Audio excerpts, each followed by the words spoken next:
Hi and welcome to our second race preview episode. This time we are looking at the gravel worlds and what's going to happen at Worlds. Hi Paul, nice to have you.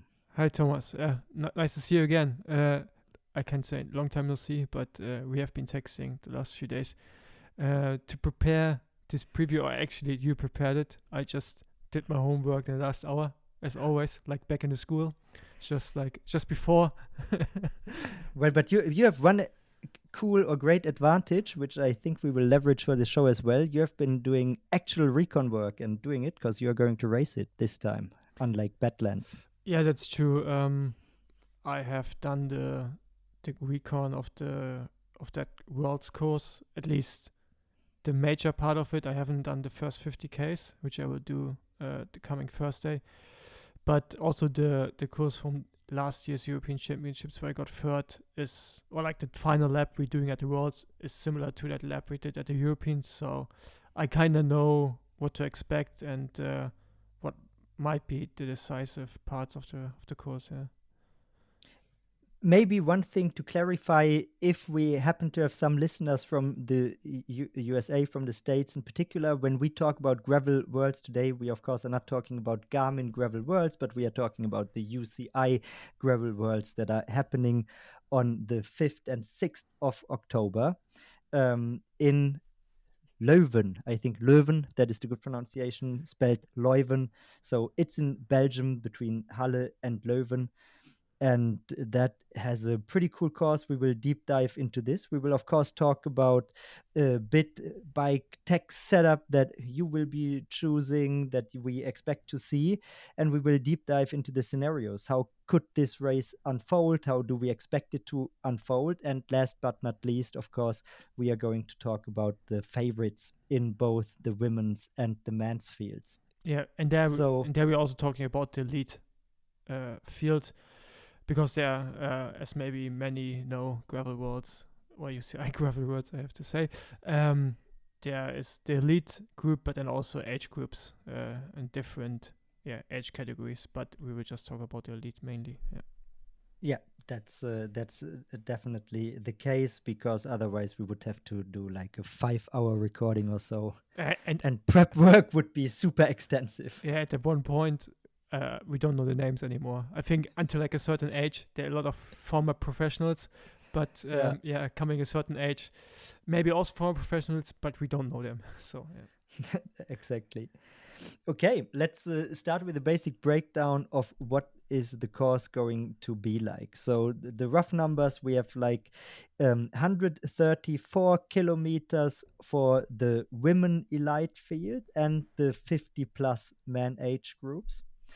We can talk a bit about this, by the way. And then the elite man and most younger man age groups are going to race the 181 kilometer version. The main difference is how many times they do the big loop in Leuven, around Leuven National Park. That is done a few times. I know the first UCI gravel worlds, there was a big debate, was that even a gravel course or not? This time the numbers are 58% of the course is unpaved, 39% are paved, and there is 3% unknown. There are, by the way, as you can talk about, and there is a cool YouTube video which we can also put in the show notes that previews the course, a fair amount of cobblestone sections on the course. And let's take people a bit through what is happening on the route. So the start is in Halle. I think it's already a loop, right? That it goes through the town once. It's around 8Ks or so. We're starting in Halle and then we're going north, I think it is, and then do like an 8K loop, and straight away it's gonna be quite tricky as we not leave the city, but at least what we can see on the video, leave the city towards the river, which is going through Halle. And I hope some guys and girls have their swimsuits with them, because it's hard to really describe, because I think everyone should watch that video. But what I saw on the video, and I haven't reconned it yet, so I can just judge it by the video, it looks quite tricky and, in my eyes, too dangerous for a start of such a big field, because you basically go from like a big main road into like a small bike path next to river. And when I mean next to the river, is like literally next to the river. So Yeah, uh, it's insane. I saw it and I thought like shit, if they don't neutralize the start and everybody fights for position and races, because in the if the data is correct, it's kilometer 0 where this happens. So you have to start right away and then everybody wants to get through this little gate that yeah, I saw there into this I don't know, can two guys go next to each other there? yeah, sure. That, I'm not sure. yeah, no, I think 2 or 3 it won't be a problem. I mean, the gate will be open, so that shouldn't be an issue. But in my eyes, the issue is that you enter this bike path, and the bike path is at the beginning wide enough for like 4 riders next to each other, but then it narrows again down to like maybe 2 riders next to each other, and then it's on the right side is like a little bit of grass, and then it goes down into the river, and it's quite a big river. So yeah, I find that a bit too tricky, and I know it's gravel roads and riding on unpaved roads and etc. But actually, it will be nice to have at least the start be as safe as possible. But yeah, I will do the recon myself, and I think everyone else who watched the video probably the same, and then we can judge it by then. But it looks crazy. It looks crazy. First impression is it looks crazy. All hell will break loose from kilometer 0, if it is like the video tells us. So that is Halle. Then we go through the forests of Brabant, which is described by the organizers as a unique landscape with old forest cores. I mean, I saw it on the video, didn't look too unique from a German I've been riding in the woods perspective, but it looks nice. Overall, there will be 1,080 meters of elevation in the men's course. For the ladies, it will be less. I couldn't exactly find out how much elevation is there per loop, but yeah, a bit less. It's mostly undulating, so there is not really anything, correct me if you have seen something during your recon part that is like super selective. Most is like 2 to maybe 4%. There is a 2 kilometer roughly climb in the loop, like 10-12 kilometers before the finish line, that at some point hits 5%, but nothing should be like super selective. Yeah, so yeah, regarding super selective, I think we're always expecting then to have like a lot of hills to make it selective. Obviously, the main character of this course is like changing directions and going from like paved roads onto gravel roads in corners with like dust or dirt on it, and also unexpected holes actually. So I think the discussion is already starting, like as you said in your intro. Is it actually real gravel roads or not? So in my eyes, it is. In my eyes, the course is technical enough, and it's not a road race. Yes, you can ride road bike. We come later to the bike bit, but it's so challenging, and it's definitely not for everyone. And you need to be able to handle your bike really well.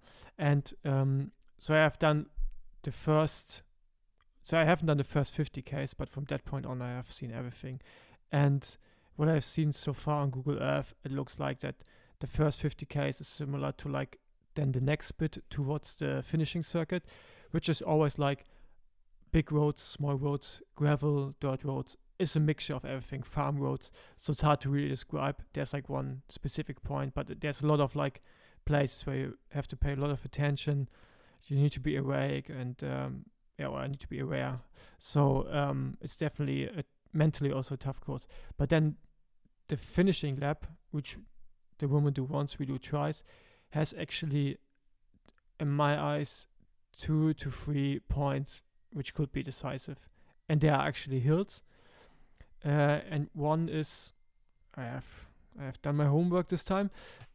One is at when you at kilometer 105 to kilometer 108. It's actually that bit what you mentioned with like 2Ks hitting a maximum 5%.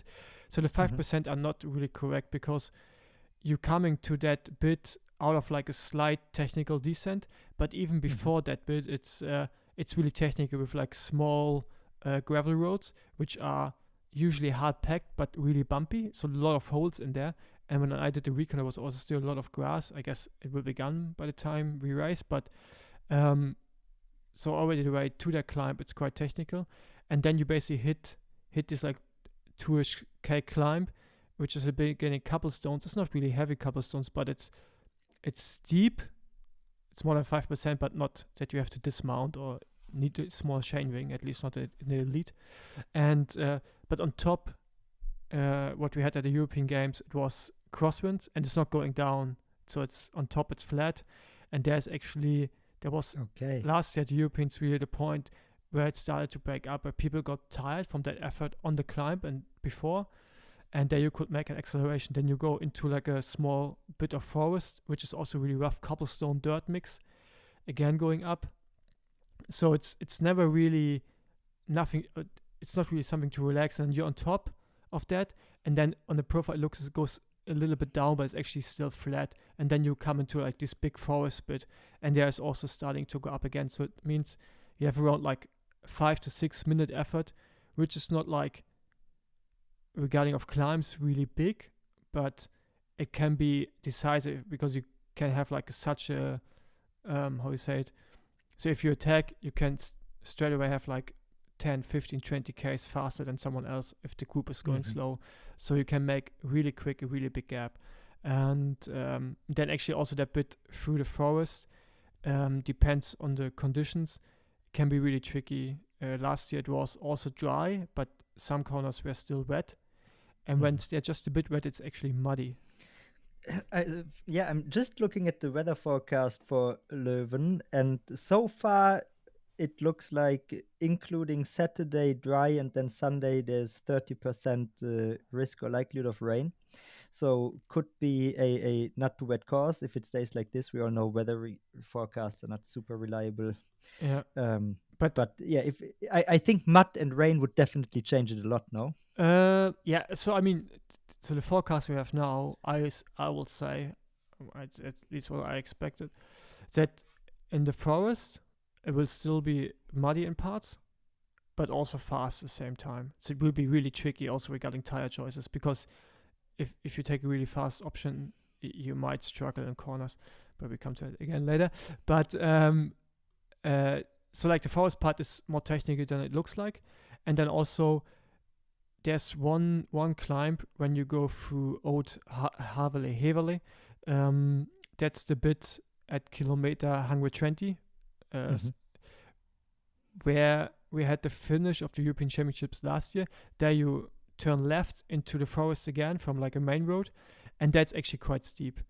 I mean, it's again not as steep as you need to go on a small ring necessarily, but it's steep enough to tire the legs. And on top, that's actually where Jasper Stuyven attacked last year, that bit, and then where he won the European Championships. So it's not majorly technical, but by that point people will be tired, and it's also narrow. So it means that bit can also be really like a good point for an attack, because on top you have then like a forwards flat where you actually, when you keep pushing, can go really, really fast, and when you're not pushing too much, you can really quickly lose a lot of time. So yeah, so there are like a few key points, but those 2 points were, at least in my eyes, the most important points on that final loop. So let's see if they are part of your game plan. We'll discuss this in a bit. I found a cool quote from Puk Pedersen in an interview that she recently gave, and she said, "What I've heard about the course, it's a bit like a long cyclocross race." And having seen the video, I definitely can see what the people told her. So it's quite technical from the terrain. It's probably not selective in terms of the climbs and how steep they are, but the terrain and the stuff you described, definitely, yeah, not one-on-one cyclocross. You don't have artificial obstacles in this, but yeah, it's you need to be able to ride your bike, I guess, is what I'm saying. So yeah, you could call it a really long cyclocross course, or just like a Flemish classic, because it reminds me a lot on like the races I did there on the road. Of course, you have more off-road and dirt parts, but like the characteristic with a lot of like corners, you have to accelerate again. It's all about positioning also. Reminds me really on that, and I think it's it's a really nice course. It's gonna be exciting to watch. To be honest, I think it from like the spectator perspective, it's beautiful because you can jump from point to point actually, and even if you watch it on TV, which will be televised the race, it will be nice to watch because a lot of things will happen all the time. So from that side, I think it's a quite interesting setup. Yeah, that's something we should mention because, as you say, it's going to be televised. If you're in Europe, it's going to be on Discovery Plus. It's only going to show the last 2 hours of the race, sadly. So we will tune in late once probably some selections have been made, but definitely better than nothing. I don't actually know who is going to show it in the States or in some other territories. I don't know if you know if it's on Flow or something. I don't know, but VPN does the job. um, Uh, yeah, Allegedly, not always. I just heard some yeah. other podcasters from the States talking about how with like the big streaming platforms like Discovery, it's now harder to use VPN. But Ah, okay. Yeah, so I hope in the States you guys can watch it as well. But what I want to mention is actually the way towards the finish. So like let's say the last 10Ks, and also what happens after the finish, because the last 10Ks are like left and right all the time. That's actually ridiculous. How many small change of directions we have there, and also directly before the finish, we're going through. explain to people who are not racing all the time what these turns do to you. Yeah, because you have to fight for every corner. You have to accelerate after every corner, and then also as we're riding on dirt, you always in danger of like just sliding and away, and someone in front of you maybe crashes. So if you really good bike handler, you can put your opponents really in problems just by pushing really hard through these corners. So it's actually quite intense and interesting. And then the last bit, really just before the really long, beautiful finishing straight, it's through like the old part of Leuven where you literally like go through the backyards, but it's not a backyard, but like over cobblestones and between small paths through the old town. You're riding through, and then before you come to the main road. So it's in many ways a really interesting and intense final, which I think for a spectator again is beautiful, but as a rider, it's like, yeah, for us 181 kilometers full of stress, and for the woman it is 134 k's full of stress. So it's really not a course where you can relax really. And then At any also, point. yeah, and then also the funny thing is when we're crossing the finish line for the first time, which everyone does, we riding literally through the train station of Leuven, like literally. We're going up, how you call it in English? Like it's like a bike path which looks like a Yeah, like stairs that turn around. spindle. Shit, I don't know the word. Yeah.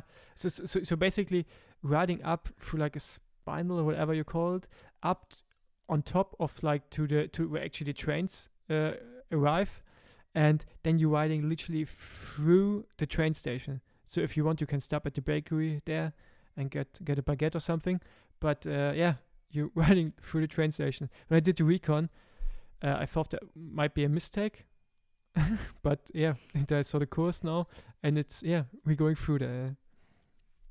Okay, because actually, yeah, when I saw the video, I was also wondering if that is an official part of the train station, and then as it's part of the loop, you go through there a few times, right? Or is it only one time? No, That the woman do it one time, and we do it twice.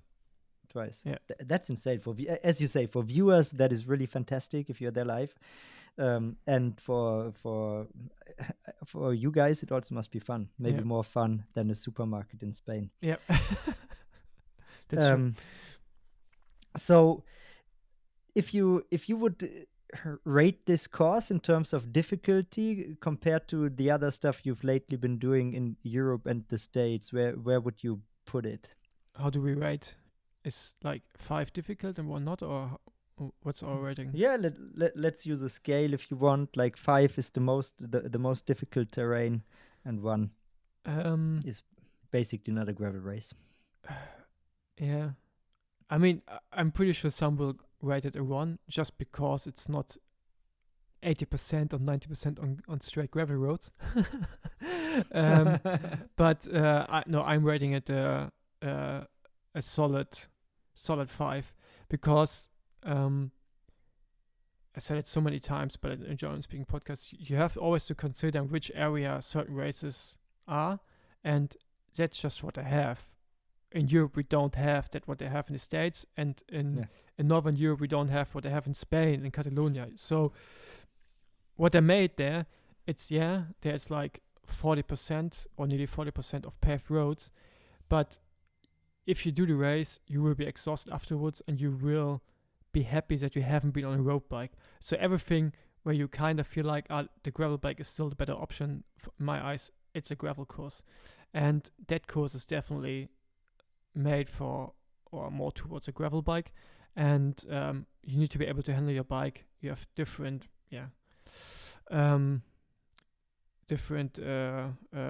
pavements. So for me, it's definitely a gravel course. So 5, yeah. And I think this discussion is more or less over. If you even look at the Lifetime Grand Prix, you see basically off-road racing is the thing that you would probably call it now, because now people start doing what has traditionally been mountain bike races. They do it on their flat bar mountain bikes, and then other people bring like mountain bike tires to traditional gravel races, and so it's really it's merging into one thing, while at the same time being super complex, because you have like a lot of variety within the sport. Exactly. But yeah, as you just spoke about tire width and mountain bikes with drop bars, etc. Let's go to the bikes. What I think we will see, and maybe you did some research or whatever. Like, have you seen something which might be new, or which we will see, or have you seen like someone talking about, I'm gonna go on a road bike? No. And I was wondering, because like many big races are always used by all the companies, manufacturers, to release their new stuff. And I don't know if the gravel worlds are not yet so popular and so much on the map of the industry that they are not doing it. But I didn't come across any stories about new equipment and new releases. Do you have like behind the scenes information that I don't have about stuff like this, or is it just not a release opportunity? No, it is. I mean, last year, Matthias Mohovic won on a new gravel bike from his supplier, which wasn't released then. And no, gravel world's definitely growing. I think the expo this year is also quite big with a lot of big brands. But what I heard, that certainly some bigger brands said that the riders are not allowed to use road bikes, which will affect quite a few riders and quite a few favorites. So I guess we will see these riders, male and female, on their gravel bikes. And I also think that a gravel bike is the better option, because you still have a lot of really harsh bumps, and I'm not sure a 35 mil tire, for example, which you still can fit in a road bike, will actually be the best option, because tire pressure gonna be like really important, and with 35 mil you don't have that much room to play really to have a soft ride. So in my eyes, a gravel bike with like a road setup regarding position, aerodynamics, wheels, and then also But how wide will you go if it's not muddy? Like, will you go like 45, even mountain bike? No. I mean, I'm not saying what I will use, because people keep asking me that. I mean, you can maybe guess, but I won't say it until the day before. So, and because last year. But you should go wide, is what you're saying. You shouldn't go like with as you said, not a 35. Yeah, but road you know, like tire. last year, like for the Europeans, where I got third, like my tire choice definitely helped me. You know, it was a risk, and it was risky sometimes in the race. I was sliding quite a lot, but it helped me. So I think something around 40, you're fine. I don't see that you need mountain bike tires. I don't see that you need necessarily 45. If you feel more comfortable and want really comfortable, 45 is fine. And I know 45 has a lower rolling resistance, but what you can't forget is that aerodynamics still playing a big role. It's gonna be a really fast race. Last year Europeans was around 38 km per hour. I guess the Worlds this year will even be a bit faster depending on the wind. So yeah, I think around 40 you're actually quite fine. Yeah. I mean, one story that I found really interesting that I think Brennan told it on your podcast or on another one that I listened to after he won the US Yeah, Nationals. Brennan Wirtz, yeah. Yeah, and he said that he specifically picked his tires for the final Yeah. of the course. So many guys, including Keegan and so on, were riding on mountain bike tires, and that was definitely advantageous in the earlier parts and more comfortable. But in the final of the course, which he reconned and everything, so he picked it for this. So that was interesting to me because like being so specific in your choice, obviously at the level you guys are operating at, it happens. So maybe there are also you can optimize for different parts of the course. I mean, as I said, we still have a fair amount of even paved, 40% paved or 39% paved. Yeah. We have cobblestones. We have this. So Yeah, I mean, if people ask me, and then at first I know maybe how good they are, or what their goals are. But if they're not going there to win, so Yeah. so if you actually just go there and you want to finish and want to go a really good race, and the best is having good race without puncture, and without technical problems, then take the safe way. Then in that case it doesn't matter if you have 3 watts more per tire rolling resistance. That's like that's not that why you haven't won. It maybe brought you to the finish being safe, haven't crashed, and feeling more comfortable. But of course, if you go there and you, like maybe me, where I know I kind of have to risk to win big. Not that I'm saying I'm winning, but like to get a really good result, then obviously you have to make your calculations. Do I take a risk or do I not take the risk? So I think that also has to play a role. So that's why when people ask me what is my setup, it makes no sense to tell them what I'm gonna use, because my setup might be not the right for them. So definitely not what the age group has. yeah. That are not. So if the people out there listen and they're not sure between like the safe option and a risky option, I would so go for the safe option, because it's more likely you're going through the race without crashes and without punctures, and especially, as I said, the part in the woods on the final lap, I'm pretty sure will still be in some bits muddy, and there you will be happy to actually have grip. Yeah, that makes a lot of sense. And I mean, besides tires getting wider and wider in gravel, the other trend that we are seeing is suspension. Do you think some guys in the elite field are going to use some form of suspension? Not probably the full suspension fork, but some of the tech that we have there, or would you think it's not required? Because you say it's quite bumpy, you have unexpected holes. I hope that everyone of the favorites I will call later will ride on suspension bikes. Yeah. No, it's so suspension is not necessary there. No, I don't think we will see that. Yeah. All right. So then let's look a bit. We talked about the course. Let's discuss a bit. Who is this for? Who has the best chance to win there? What do you think? Like, is it something for the diesel engine type rider? Because it's definitely not something for the climber. Could it even be something for like versatile sprinter types? Yeah, versatile sprinter.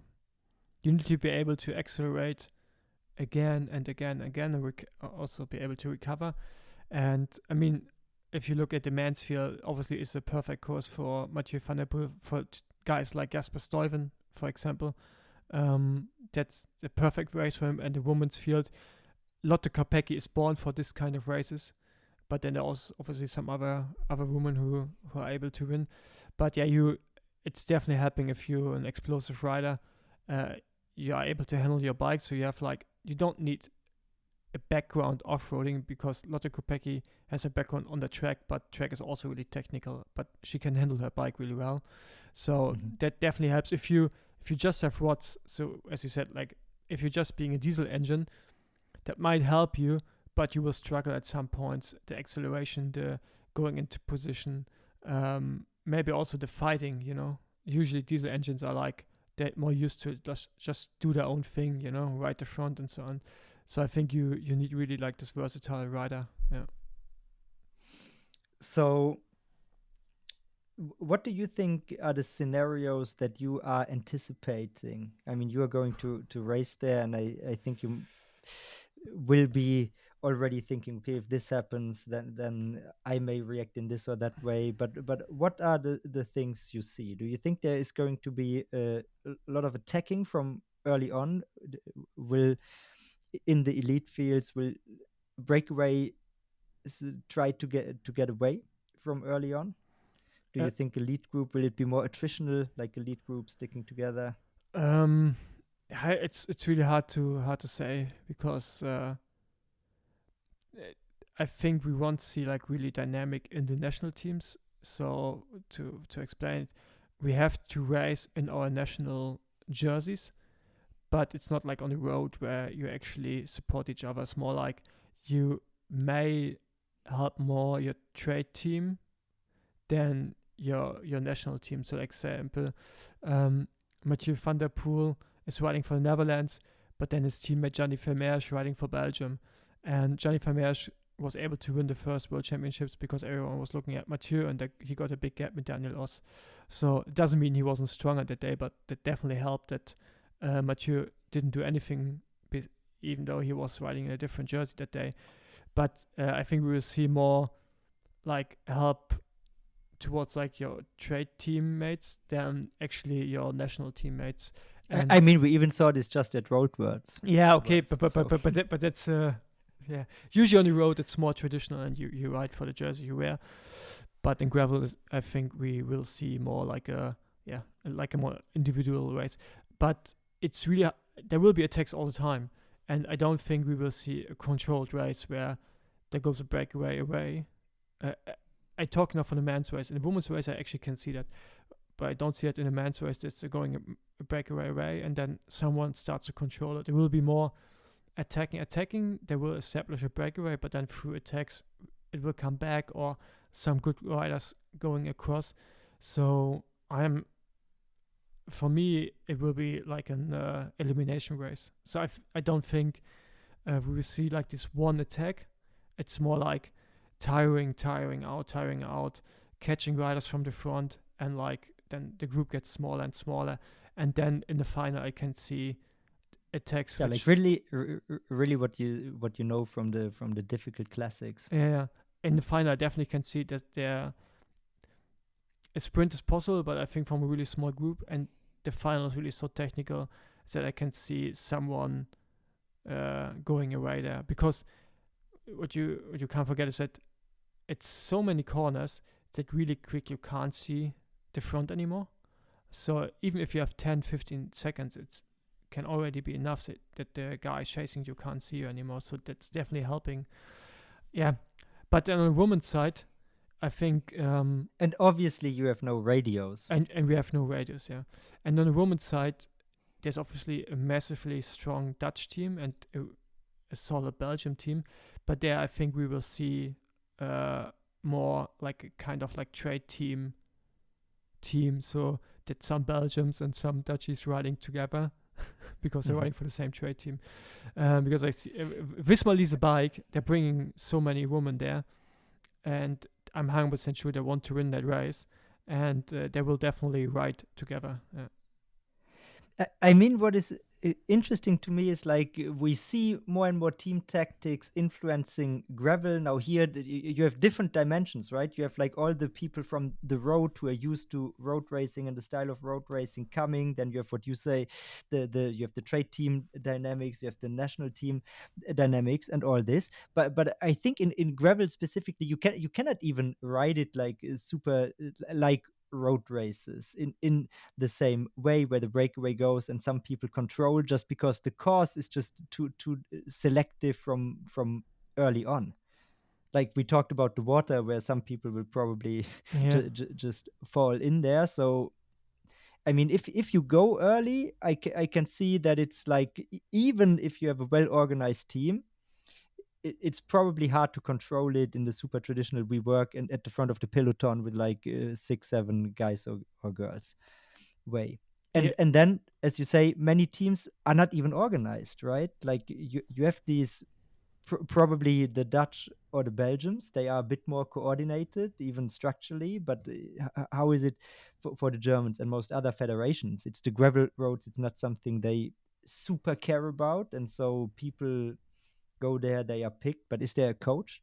Do we have like in the German team a coach that is trying to organize anything? no, we don't. And I mean, we just got the start list, and I just found out which Germans are actually starting, which World Tour professionals also starting for Germany. And no, we don't have a coach. No, Yeah, but and how but many nations do have like a dedicated DS? yeah, I mean the only one I know it's Lauenstendam for Netherlands. Netherlands. But I also know that the Belgians that try to organize. Um, but yeah, Lauwens keeps saying that everyone has a free ride. So the national coach of the Dutch, he says that everyone can do his thing. Yeah, I don't know. We will see. It's really hard to say how the race will pan out. I think if you have a few teammates around you, I think then you can play, but then you have also be really like decide in the race what to do. But beforehand, it's really hard to say because, as you said, it's not comparable to a road race, and also on the wheel, it's much harder than on the road because on the road you're benefiting so much from slipstream. You're benefiting in gravel as well from slipstream, but the rolling resistance is so much higher even on the wheel that you're also tiring much more than on the road, even though you're on the wheel. So it's hard to really compare that. That's also why I think it's easier to bring, if you really work together, you can bring groups back. So it's not like that 10 cases a minute, like on a road. It's like the formula we're using, but it's not like that. It's much quicker. And yeah, but we will see. I think it's gonna be an exciting race. Yeah.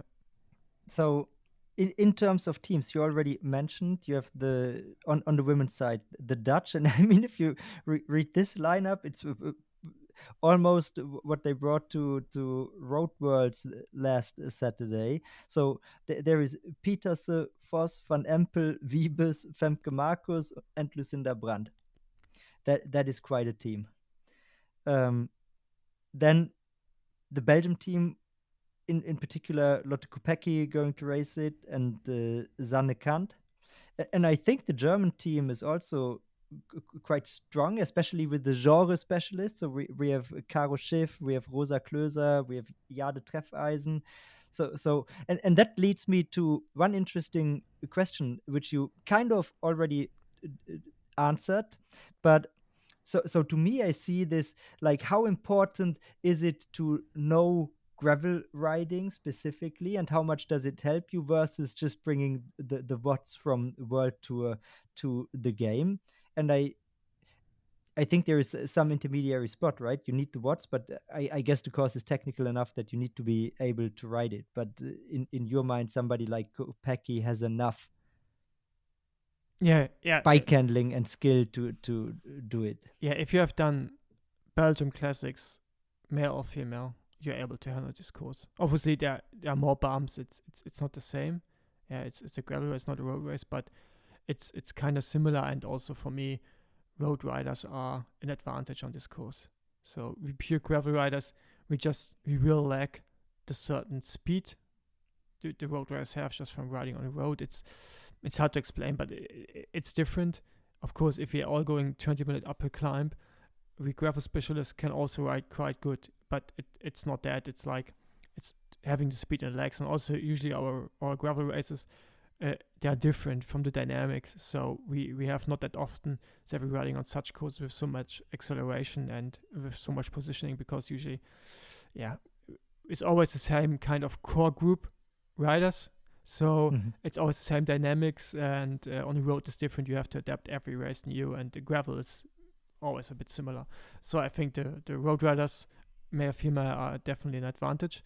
And yeah, I see when I picked my favorites, yeah, I basically just picked road riders in both categories, because we have to be honest. Like they are with the best chance. So yeah. Then on the men's side, which nations do you think come with the strongest package? Yeah, Belgium for sure with Jasper Stuyven and Tim Millier. Johnny Vermeersch, they're for me definitely the favorites. Then also Florian Vermeersch. So they have a pretty strong squad, but then also I don't know if they're running together. I don't know if Johnny Vermeersch will help Jasper Stuyven to beat Mathieu van der Poel, because Vermeersch is teammate of Mathieu. So we really have to see what dynamics we have there in the race. Yeah.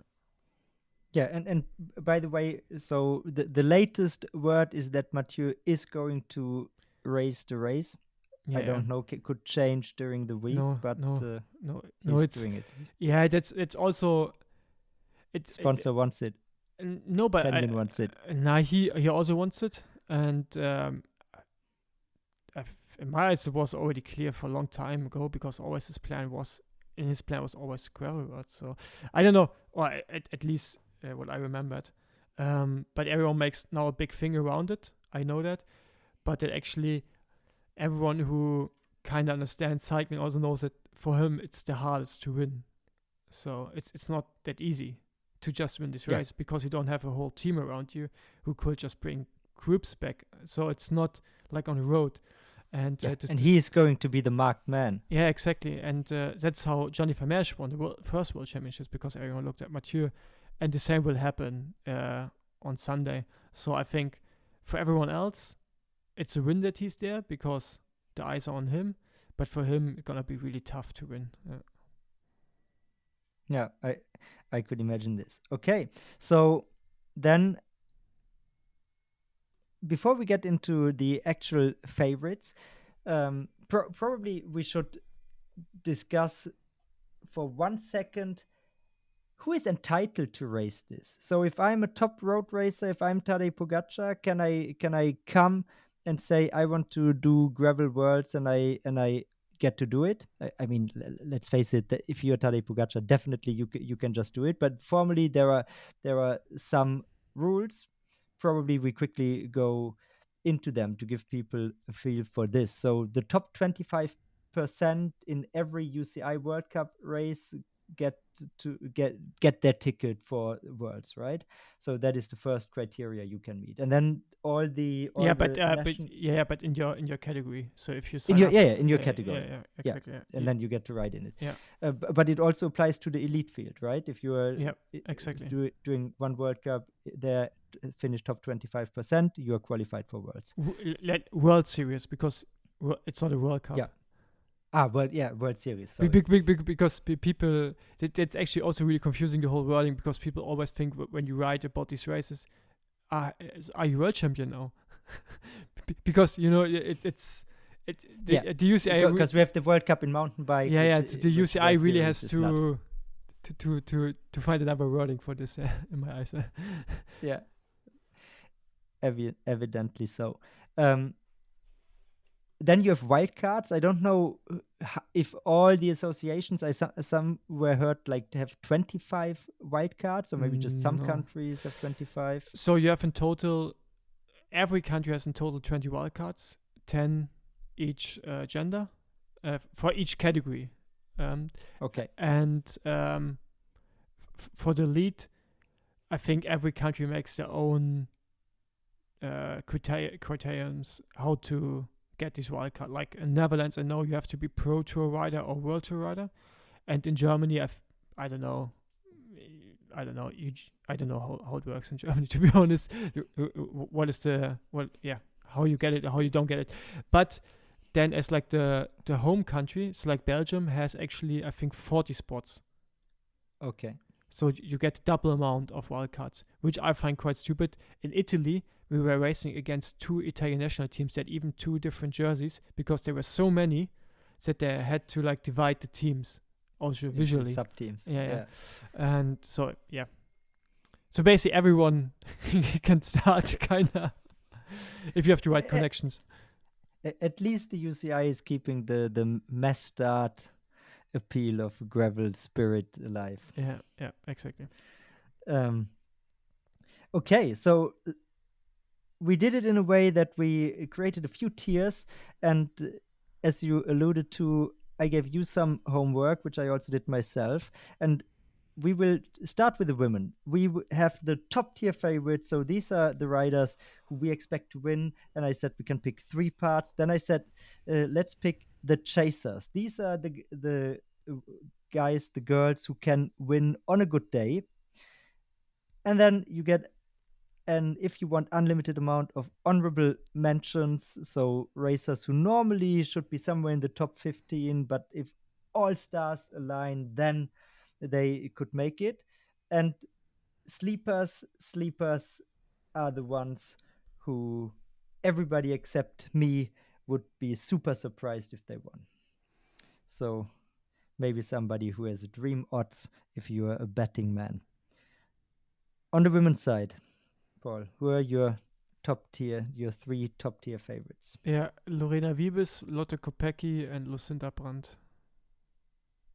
So one we have in common, it's Lotte Kopecky. I think it's an easy choice. She's the winner of many races. And some people say Strade Bianchi, which she also won, is a gravel race, so she has probably even some gravel merits to her name. To me, another big favorite because she lately has been so super strong is Puk Pedersen. I think because yeah, she's probably also not the marked woman of the race. She was very good in recent races, won CXO Worlds, and she has the off-road experience, which I think it matters to an extent. Um, the bike handling, the off-road stuff, and then I was thinking, and I saw she really cared because in her preparation, she just did a gravel stage race where she won 3 stages. Is Alison Jackson? I mean, she can race cobbled classics, she can win them, as we all know, and she to me is also a force to be reckoned with. Yeah. Any objections? No, I took Lotte Kopecky is obvious. Lorena Wiebes, she became European champion last year on a similar course. And Lucinda Brandt is for me, I haven't seen her racing on the road recently, but she's a massive talent, cyclocross world champion. She was unbelievably strong at the Tour de France Femme. And yeah, for me, that's especially a rider who can sneak away while everyone is looking to Marianne Vos or Pauline from Provaux and so on. Yeah. So she's like a dark horse winner for me. Not the Mhm. obvious, but a really obvious one. Yeah. All right. We shall see. I mean, the dynamics you pointed out I guess make it for an interesting race. Yeah. So who are your chasers, the second tier? Yeah. Marianne Vos, obvious, always good, but I don't see her winning on that course. Tiffany Cromwell, the only real gravel rider here, but she was really good in Girona. And last year she won that. So last year the European Championships were also like a UCI race, and she actually won the whole race in front of Lorena Wiebes. So I think she's not able to win. Podium might be hard, but top five, I see her definitely like being a decisive move. And then Pauline Ferrand-Provence, in my eyes, the course is not hard enough for her. It's just too roadie style, and I think she needs more selective parts with like longer climbs and so on. Then Puk Petersen, as you said, but in my eyes, the race might be too long for her. And Kata Blanca was.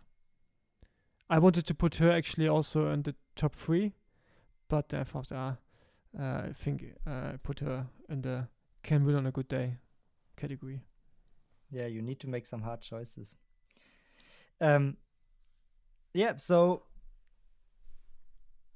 there we have some overlap. So Marianne Vos also in my chasers group.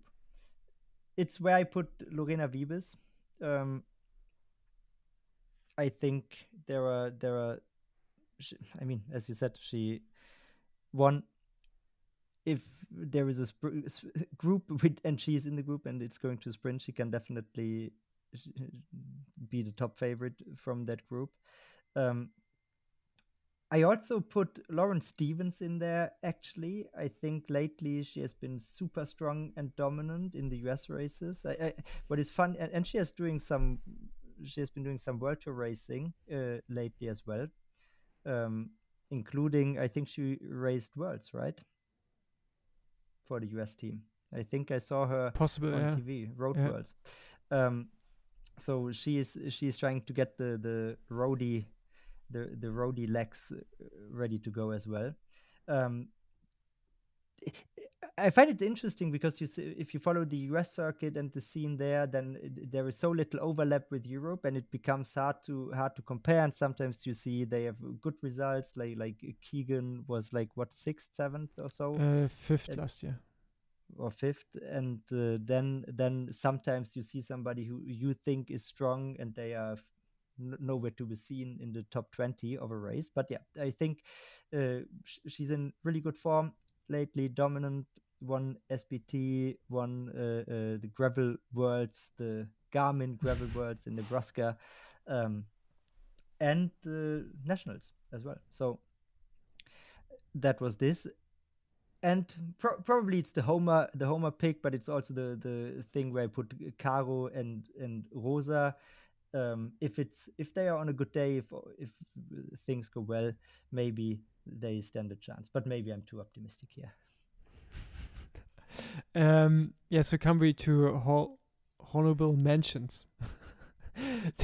I find it as so you made the classification, not me, and I find the description quite good. Normally there should be somewhere in the top 15, but if all stars align for them, they could get it done. There I have Rosa Klöser, Caroline Schiff, Fan van Empel, Shirin van Anrooy, and Alison Jackson. I mean, Right, so I don't really. I mean, it's like I don't see them winning, to be honest. None of them. yeah. So I think they have to be really a lot of stars align. And but yeah, they're definitely up there in the final. Yeah, but I, to me, in my eyes, those races are just too roady style that I don't see. Unfortunately, any of the German women being up there for the win. Yeah, but also later when we come to the men, I don't see any German up there. So yeah, like Femme van Empel, that's also where I put her. I mean, she was like 8th in Flash Wallon, 17th Ronde van Vlaanderen, so she knows her way around the classics. It's where I have Tiffany Cromwell, who lately won the Finland gravel. She was a bit earlier 12th at Unbound. hey, she won last year. Sorry, last week she won in Seattle, and she beat Alison Yeah. Jackson. Yeah, true. So I made this list and I put it on there before the Seattle results were in, actually. So Okay. maybe I should put a bit up and reconsider. But yeah, so she's in pretty good form. And then Ashley Moolman Passio, I put in there. She was like top 10 in Flash Amstel and the Tour of Romandie GC. So somebody I also don't usually see anywhere close to winning, but if all align. So sleepers, do you have any sleeper? Somebody who have surprisingly high on your list, but nobody has them there? Yeah, I don't know if I should say that name or bet on her. Are there gravel odds? I mean, there is Yeah, I don't know. gravel fantasy for iPhone users, but Yeah. there are no real betting sites, no, yet. Yeah, in Belgium, I think you usually can bet somewhere always. So I think if you really Okay. want, you could. No, but I just have to check. Yeah, she's really on the start list. Justine Giere. Uh-huh. Yeah, Yeah, it's how you pronounce it. yeah. Oh, it's hard name to pronounce. It's but it's written with a K, but you say it like a yeah, H or something like this. yeah. But she beat at the World Championships, which were just 2 days ago. We recording on Monday.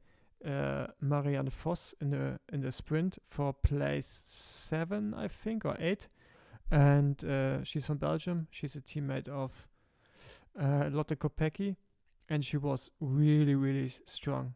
And yeah, for me that's also like a real dark horse, which I think a lot of people don't have on the list. But as I mentioned before, with like Lucinda Brandt could sneak away, and she doesn't need to uh, actually go away because her sprint after a tough race is also quite good. So yeah. Mm, so for me in the sleeper category, I put Femke Markus. I think she's a super strong rider. I wanted to put her as well. Yeah. Okay, yeah, because to me, she's the type of rider who, if everybody is looking at the other favorites and at themselves, she could benefit from like a Group 2 syndrome, as it has become known. And she's fast. And she's fast. Relatively fast, yeah. Exactly. Okay, we go All over to the right, men. let's talk men. My top. Your top tier. No. Who are my top tier? Jasper Stuyven, Tim Melier, Mathieu van der Poel. So the obvious three, I think. Well, I actually only picked two because to me there are two top tier favorites only, and that is of course Mathieu and Jasper Stuyven. Why not? I think they are in a class on their own. Why not Tim Melier? I don't know. To me, I think it needs to be quite a big group going to the end for Melier to be there. I could be super wrong, but I think that's how I see Melier. I think the most hope that you are right. Because Melier is for sure at the moment the fastest sprinter, but yeah. No, that definitely my. I mean, Jasper Stuyven is obvious. Mathieu van der Poel also, and Tim Melier. He's just in a really, really good shape at the moment, and yeah. Yeah, definitely. I just don't know if he's there at the end with all the other guys. But if he is, then he definitely can be there. Yeah, I think they will do everything that he isn't there. So let's say, let's put that way. Yeah. Then yeah, on a good day, my five are Greg van Avermaet. Even though I haven't seen much of him this year, but if he really is motivated and really prepared for that race, he still has the class to be there. And then Gianni Vermeersch, the world champion from last year, Mohoric. Florian Vermeersch, we haven't seen much of him this year, but he's this kind of guy. When he's really on it, he can be really, really good, and he's just in general a bloody strong rider. And then the guy who won Sea Otter, Matevs Govekar. Yeah. He is a teammate of Mohoric, and also riding for the same national team. And he's actually quite quick, so I see him as like a really good option. So like he's definitely someone who actually can wait and can play a really important role in the final. Yeah, he won a stage and Tour of Britain recently, so he's definitely in shape.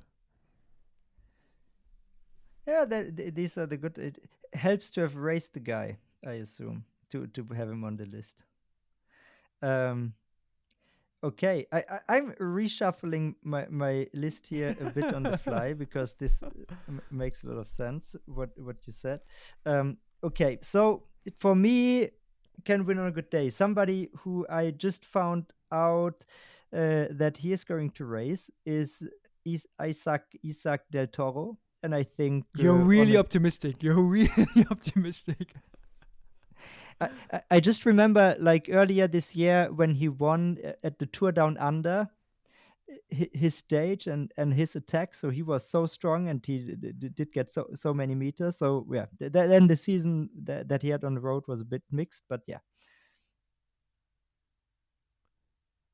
Yeah. Then I have Mohoric, Vermeersch, and I put which Vermeersch? Gianni. Then I have you on there as well, but I just put, and I think I have only 5. Yeah, I also put, how do you call him? Mitesh, the guy in Sea Otter who won. Matesh Govakar. Matesh. I don't know. I just say it. I don't know. I have no idea if that's how you Yeah, pronounce it. but this guy as well. I mean, yeah. But Um, why I'm in there? Because I wouldn't have put myself in there.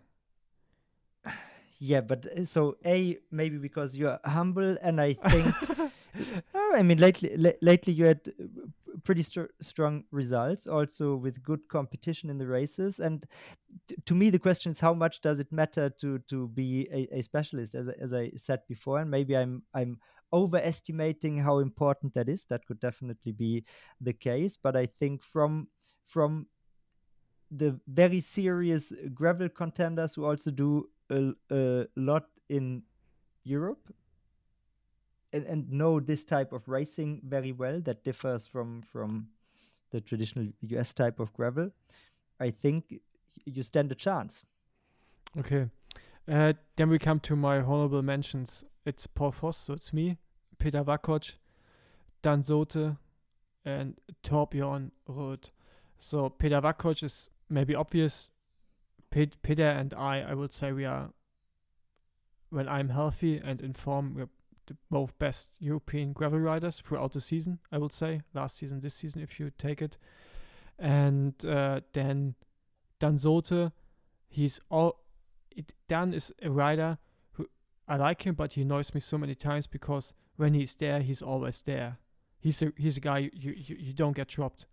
And if he's on a good day and if he is actually moved the start of his cross season or the preparation for it a bit backwards and prepared really well for these worlds, he will be there for a long, long time. And he can be a dangerous rider. And then Torbjörn Röth, that's the guy, is living in the US, Norwegian, and he actually came over to Europe now to race more of the UCI races. He was good at some, and yet also some bad luck at some other races. But he's, for me, also really, really strong guy. I definitely see him towards the top 10 for sure. And maybe even with a move which no one is really seeing coming, that he comes close to going for podium. Because I'm 100% sure everyone who's not running gravel doesn't know him. It might be different with like Vakoc, Dan Sote, and me, but Torbjörn in the Norwegian jersey, I'm I'm pretty certain that like when he attacks, Depp Mathieu van der Poel, Melier, and Storm don't know who that is and how strong he actually is. Yeah.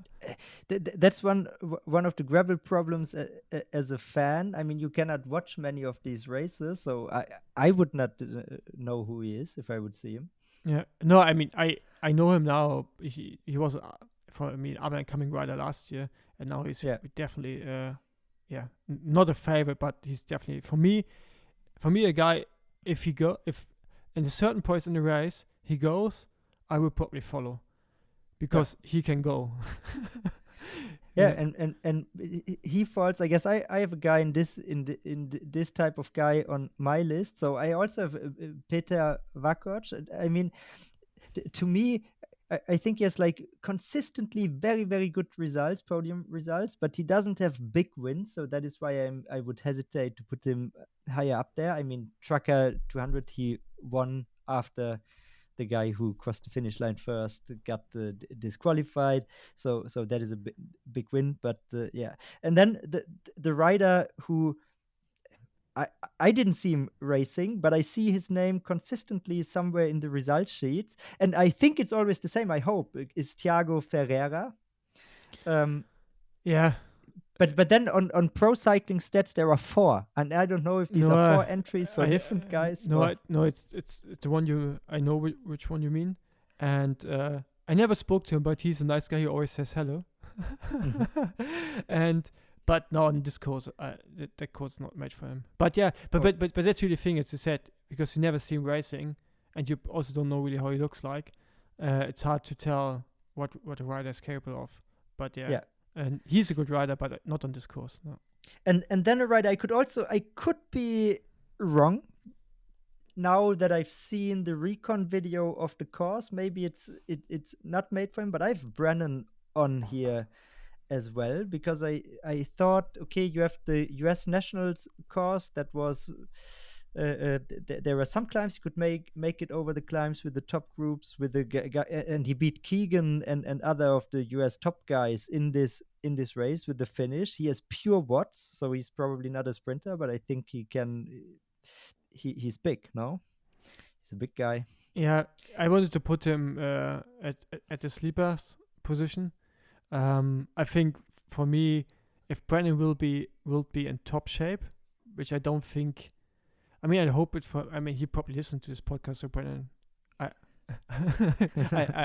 I hope you're not in top shape. no, no, no, Is no, what Paul is saying. no. I think he knows how I mean that. But like he had COVID, and then he went to the US Championships, and on that day, that wasn't his best day, but he made the smartest moves and made the right decisions.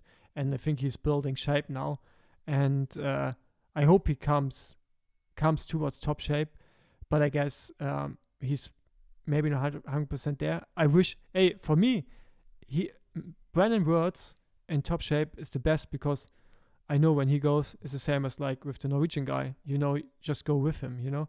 And but he's for me more a sleeper. But I took someone else as a sleeper. Yeah. So who do you have as a sleeper? Cone Fair Melford. You probably I don't think know. I've heard this name. Yeah, so he was Dutch champion, gravel champion before. I actually grew up racing against him all the time. I think he's a tiny bit younger than me, but he was at Rabobank debut teams and so on. He was a really, really talented classic and sprinter, but he never really like made the big step. But he is still winning quite a few races in Netherlands and Belgium, especially these kind of like Kermis courses. And on this course, it's definitely not someone I would like to bring to the finish line, because he is really, really fast, and he's a really smart rider. He can fight for positions. So for me, he's a sleeper. Yeah. So my sleeper also in the category, like I know the Instagram of the guy, and I saw him on many result sheets, and lately the positions have been higher and higher up there. Is Hugo Drechou, French guy.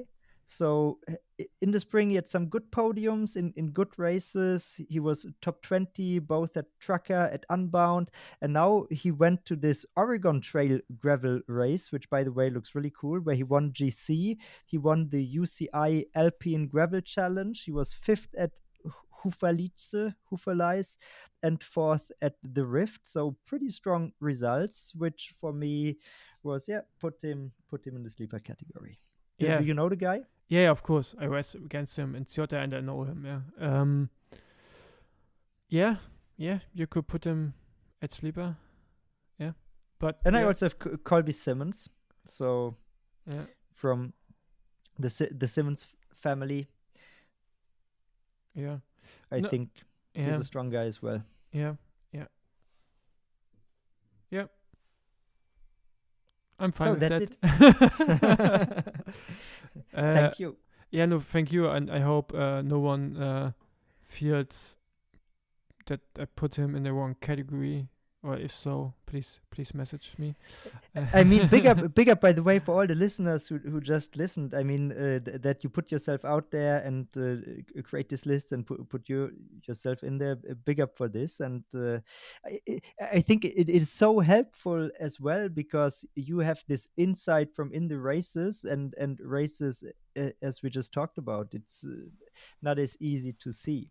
To me, something that lately came to my mind. If you followed sports like baseball, basketball, or football, I suppose, here in Germany, then in the 70s, 80s, not all the games were available. So you had to listen to games there. You read a newspaper article, and then somebody said, oh, yeah, there is this 2 meter 10 center that plays for this and that team, and he's really great. And then you read all the stories, but you never see the guy. And it feels a bit that gravel is exactly this, just in the internet age. And yeah, you can find snippets somewhere on social media, some Instagram story and so on, but it's not yet neatly packaged and served to the audience as a sport. And you really have to be like this guy who's digging for information and snippets.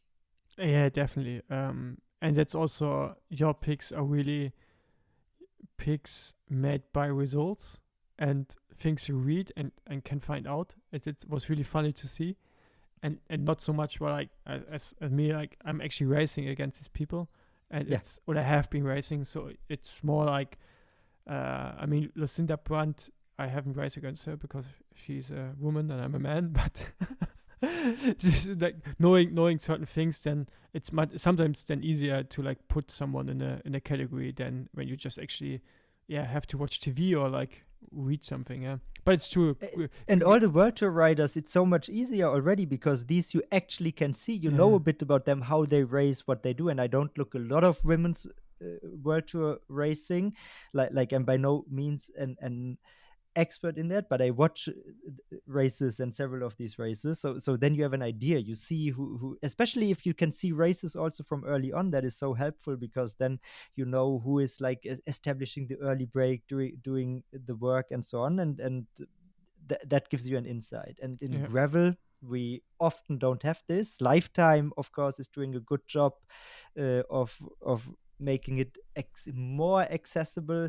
I don't know if you followed it, but Garmin Gravel Worlds, actually Yeah, I they saw that. live streamed the entire race, and they did a pretty good job at it, like from broadcast, also the commentary and so on. And I hope we get more of this because it to me it's a visually appealing sport. Maybe even more so than road racing, but for the time being, I can only watch like the 7 hour live streams of road races Yeah. most of the time. Yeah, I think time will tell, but yeah, I guess we will see more of it in the future. But if you like this, it would be cool if you follow this podcast and leave a like. Now I sound really like a podcaster. And then also, if you want to hear the race report, we will record the race report directly after the race on Sunday. I will probably be in the car towards Germany already, but we will try to get it done, and yeah, I will upload it then as quick as possible that you have it latest Monday morning available. Hopefully, right after the podium ceremony, Paul. I'm not. I'm really like Aberglauben. What is the English word for it? Superstitious. Superstitious. These things. We're not talking about these things. There's like really. I'm just really looking forward to this race, and I think for spectators and for riders, if you stay safe, it will be awesome race. It will be a lot of fun, and I think the spectators will make it to a fest. Because last year the Europeans was so nice to race there because as you know from TV, they're jumping from corner to corner to see you again, and it's so cool. And yeah, I'm really looking forward to that. Yeah, perfect. Then thank you. Paul, it was a good one. And like, subscribe, yeah, comment, whatever you can do. Yeah, see you or no, you can listen to us on latest Monday again. Bye. Bye bye.